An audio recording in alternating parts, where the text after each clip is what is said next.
JEE 2024 का मैं आपके लिए फोटो इलेक्ट्रिक इफेक्ट में से क्वेश्चन लेके आया हूँ। इसमें दे रखा है कि proton, electron and alpha particle have the same kinetic energy, their de Broglie wavelength will be as compare to. मुझे डी ब्रोगली वेवलेंथ इसमें कंपेयर करना है। तो हमें पता है डी ब्रोगली वेवलेंथ का फॉर्मूला जो होता है वो H/P होता है, ठीक है। और P को हम जानते हैं बेटा, काइनेटिक एनर्जी इक्वल टू क्या होता है, हाफ mv²। तो K को लिख सकते हैं बेटा हाफ mv, m से मल्टीप्लाई और m से डिवाइड कर दिया, तो K इक्वल टू हो सकता है बेटा p²/2m।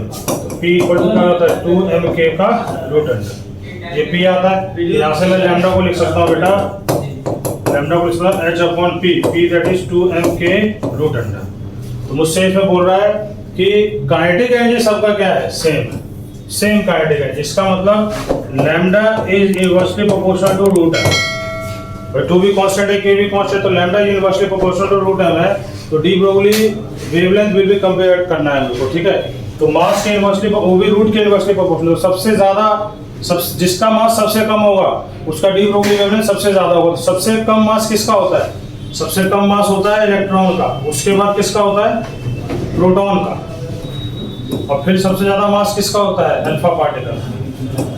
क्यों भाई, इलेक्ट्रॉन का मास कितना होता है 9.1 × 10⁻³ mass of electron. Mass of proton कितना होता है 1.67 × 10⁻27 kg।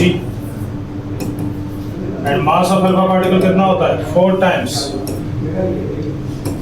Of mass of proton. सबसे ज्यादा मास किसका होता है, अल्फा पार्टिकल का। तो सबसे ज्यादा मास अगर अल्फा पार्टिकल है तो सबसे कम डी ब्रोगली वेवलेंथ किसका होगा, अल्फा का। देखिए कैसा ऑर्डर हो जाएगा बेटा इसमें, ऑर्डर, ठीक है। ये ऑप्शन हमारा करेक्ट होगा।